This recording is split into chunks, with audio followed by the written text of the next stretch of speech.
People out there, we're back at you with the Solo Snake podcast. This is the first of the year, January 1st of 2022.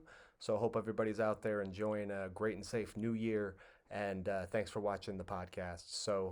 Um, Something that we wanted to kind of go over was, well, three things that we wanted to go over was the James Webb Space Telescope itself, some things that revolve around that telescope and its travel to where it will go. And then also, finally, some of the background for some possible outcomes or possibilities that may exist there.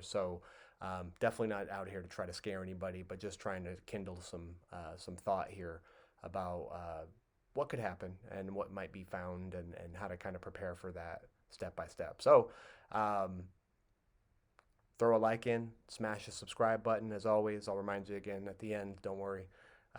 But might want to knock that out now. First video I have to showcase is this Business Insider article about Stephen Hawking and some of the concerns that I think will later start to kind of flesh out a little bit. But here comes the video, so see you on the other side. Enjoy it.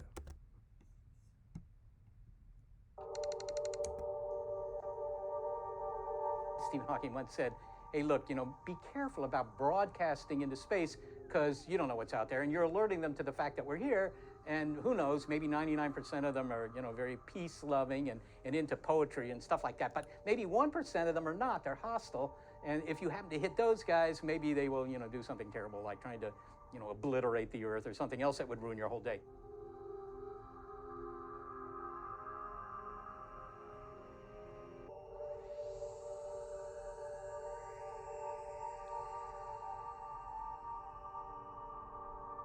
You can make that argument if you're of that sort, if you're kind of paranoid about letting anybody know that you're around. But the facts are that we have been doing that for the last 70 years. Ever since the Second World War, we've had FM radio, we've had television, and mostly we've had radar. So the radar set down at the local airport, that's broadcasting into space. Well, sure, it's not great programming, but anybody who's advanced enough to actually come here will have big antennas and they'll be able to pick that stuff up. So we've already sort of rang a bell saying, hey, by the way, there's not only life here on Earth, but there's life that can build a transmitter. If you want to worry about that, it's too late to do much about it. We've been doing it for 70 years.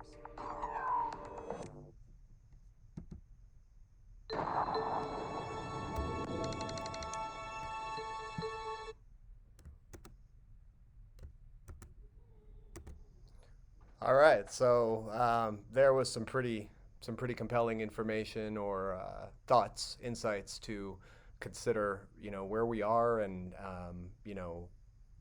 kind of what we could expect, as well as the possibility that there's a pretty fair likelihood that we've been doing things from, all of the satellite launches and radio signals and everything that's been going out there in the space world that we may or may not be aware of. That I think any intelligent life that has the ability to travel as far as it looks like they may have to have traveled, I think they'd have no issues whatsoever. Kind of identifying some of these signals, similar to what we're going to kind of discover with the James Webb Space Telescope. But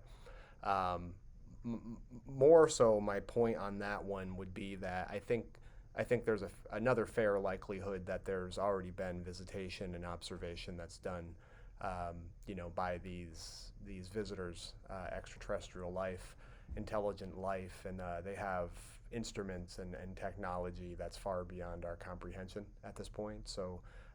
As far as what we've been up to and what we've been doing, I think they're far aware of, as far as the James Webb Space Telescope. I wouldn't be surprised if they already have a full, technological statistics available to them that kind of go over what we're going to be able to do with it. And we're going to discuss that a little bit more in the third segment. But, as far as that stuff goes, I think that we're only one way to find out, and it could go either way. But if they have been visiting, I think something I think about is what would they have seen if we had been had found a civilization out there with the James Webb Space Telescope, and we observe behavior that's similar to our behavior, our behavior towards ourselves, our behavior towards other life forms, unfortunately, many times unintentional, just by the evolution and the growth of humankind. I think we've kind of wiped out a couple of species. I think it's a couple every day, honestly, and that's pretty shitty. And then finally, the implications would be that we're destroying the planet. And I think there's a lot of scientific data, even available with our primitive instruments and technology, but I couldn't imagine how much more visible it might be on a scale that involves higher technological instruments that can see things that we may not yet be able to see about this planet and what we've been doing to it. So now it looks like we're looking at spreading, that behavior. Hopefully we've learned and in evolving and traveling and expanding across the galaxy, we'll be better organisms about it. But I certainly could understand any more advanced life forms being a little bit uneasy, about what they're seeing from us. But I do think there's some good hope out there, and I do want to take this segue to be able to talk a little bit about the James Webb Telescope itself, and just kind of overview what I think about this. So I got another video prepared about this one. This one is from Secrets of the Universe, so thanks for putting it out there. And we're gonna highlight at least the first couple of minutes about this and just give our viewers a sense of what's going on with this telescope. So here we go. After a long wait of 25 years, several budget overruns, and unprecedented delays, James Webb Space Telescope was finally launched. A $10 billion time machine working in its full swing can make anyone ecstatic. And the fact that it will collaborate with the Event Horizon telescopes in the future to capture the first image of the Milky Way's black hole, Sagittarius A star, makes it even more exciting. But when is Webb going to return its first image of the cosmos? What is the first thing it will focus on? And most importantly, what are its long-term plans? The first few months are going to be intense. Firstly, getting a telescope so big to its final destination is a big task in itself. Webb will orbit the Sun near L2, a gravitational stability solar orbit that's roughly 1 million miles from Earth, on the opposite side of our planet from the Sun.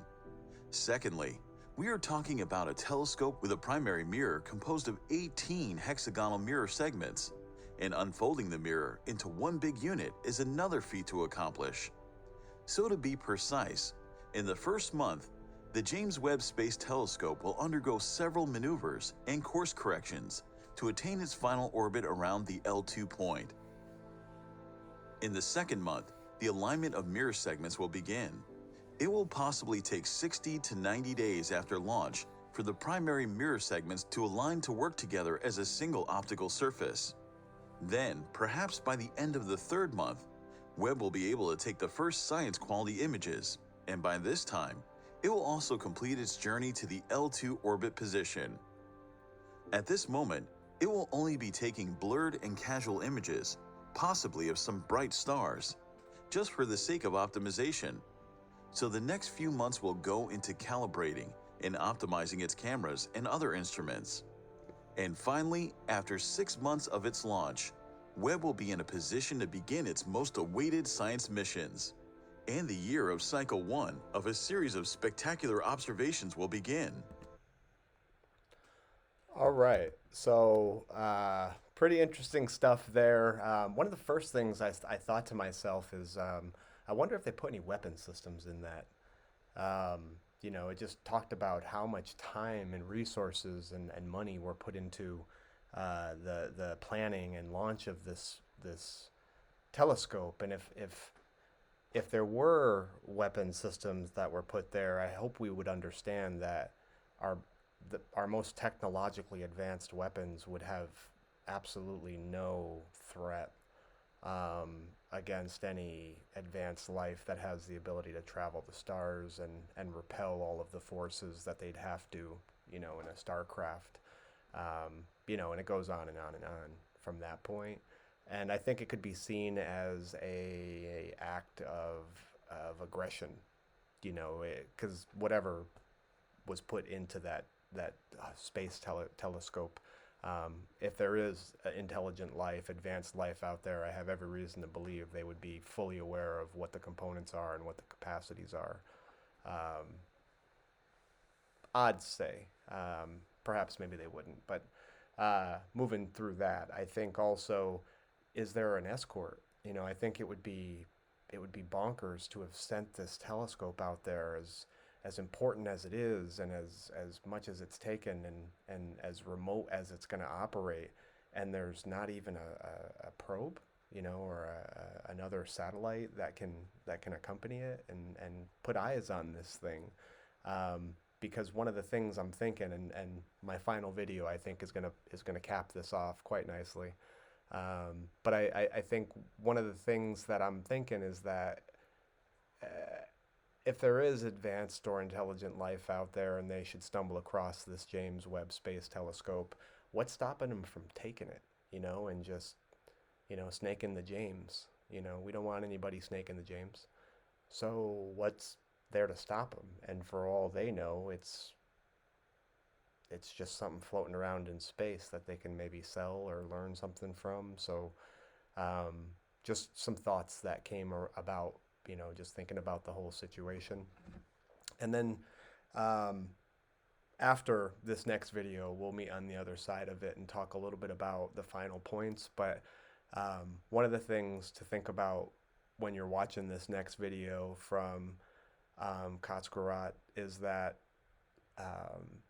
if there are things that are seen in the first several months, or even after, the 6-month time frame that everybody's expecting,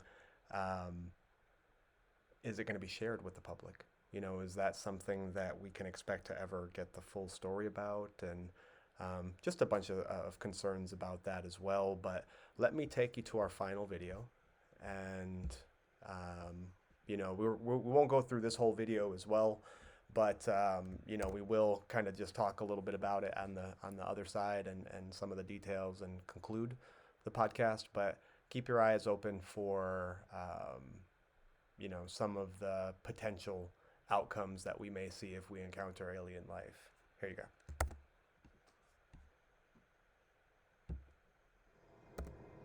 The universe is incredibly big and seems full of potential for life, with billions of habitable planets.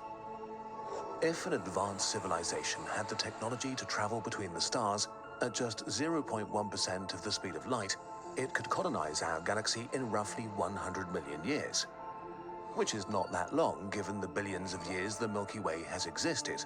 So, in principle, any spacefaring civilization should be able to spread rapidly over huge sectors of the galaxy. And yet, we see nothing, hear nothing. The universe seems empty, devoid of others. This is the Fermi paradox, which we've discussed in more detail in other videos. Confronted with the seemingly empty universe, humanity faces a dilemma. We desperately want to know if we are alone in the Milky Way. We want to call out and reveal ourselves to anyone watching, but that could be the last thing we ever do. Because maybe the universe is not empty. Maybe it's full of civilizations, but they are hiding from each other. Maybe the civilizations that attracted attention in the past were wiped away by invisible arrows. This is the dark forest solution to the Fermi paradox.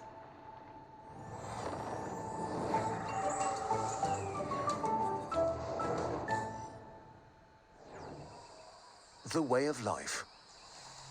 The hunter awakes in his hiding place and carefully listens for suspicious noises from the thick undergrowth before he gets up.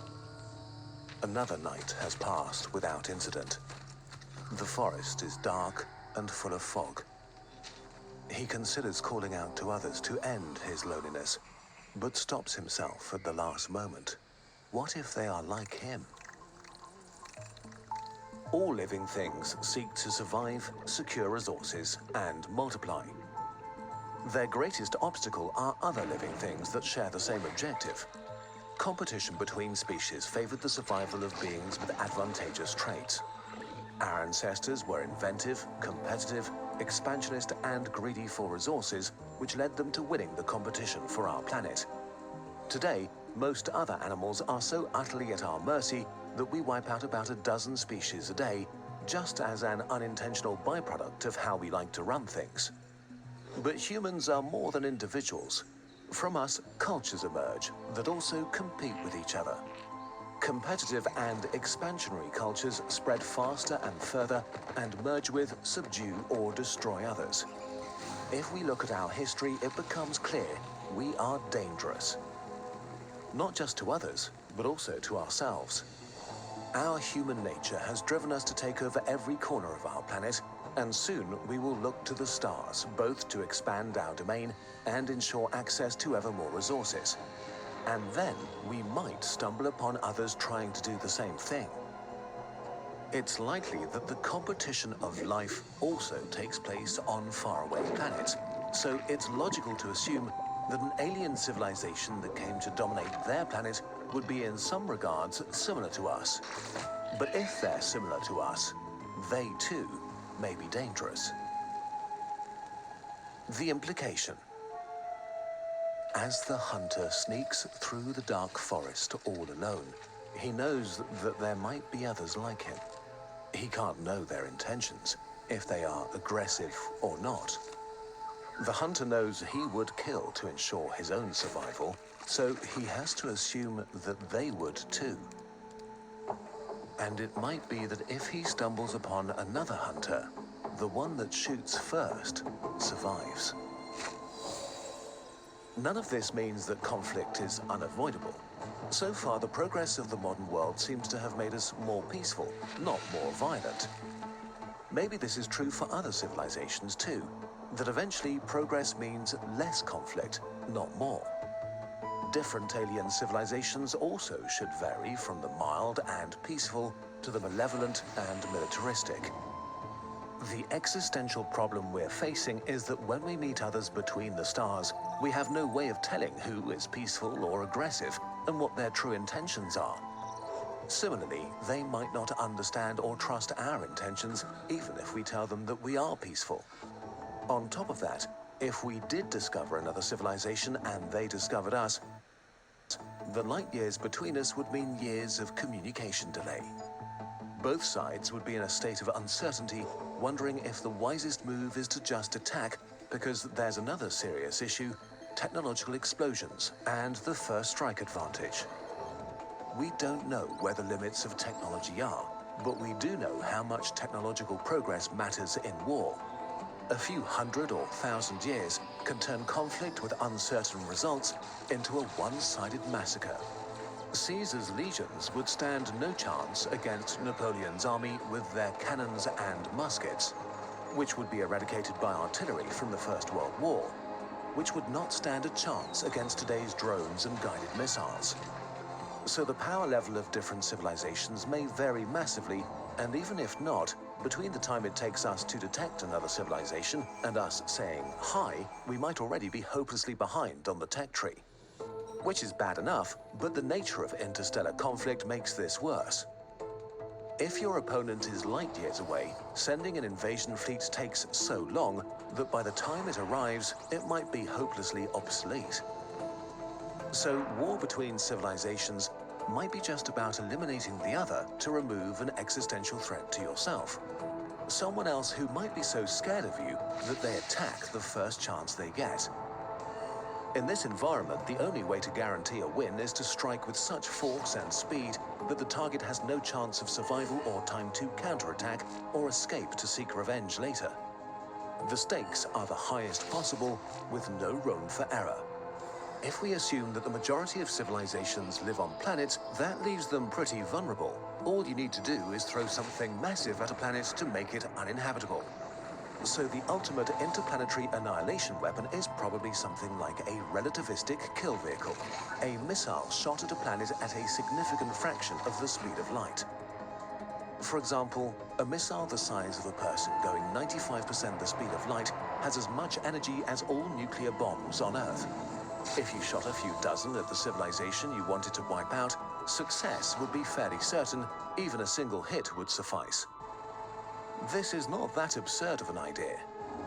A civilization only slightly above us on the Kardashev scale would have enough energy to send multiple strikes against every planet it suspects of harboring life.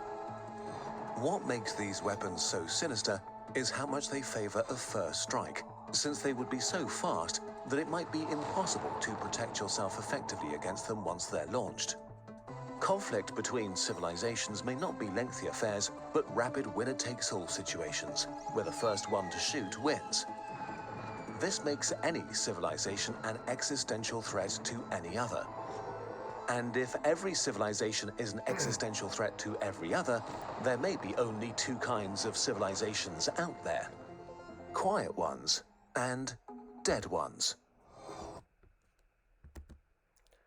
All right, so we're back at it again. Hope you enjoyed that video. Really well done. I loved going through that with my kids and checking it out. But so things to think about, right? So first thing that I want to think about is, on this planet, I think it's pretty clear, that there's a connection with some visiting extraterrestrial life.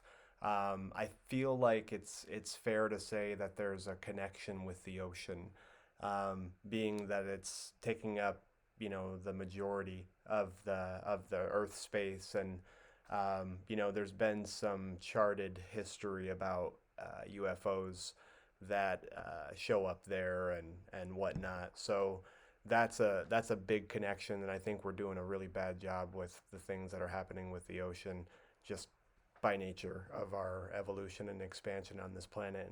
And we've got to figure out another way, to reverse that.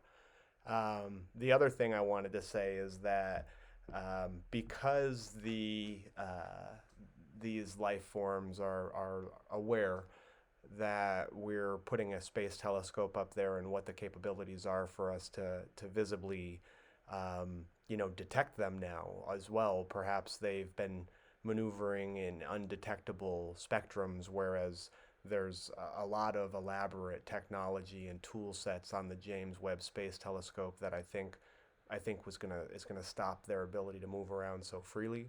And being that as the case, they've got to figure out what they want to do about it. So, as I mentioned earlier in the podcast, a popular idea would be just to, jack the James, or to snake the James, and that's not going to be good for us. Putting all that time and resources there, and if there is no other imaging, observation or surveillance on that huge piece of technology, we may never even know what happens. But scenario that I'm outlining is that the what telescope may never make it to the Lagrange point.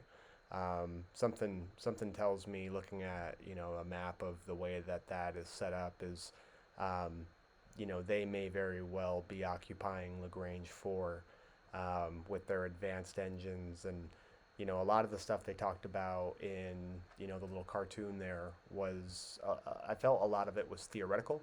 The missile traveling that fast, and another life form deciding to destroy a whole planet versus having the technology to come and take it over.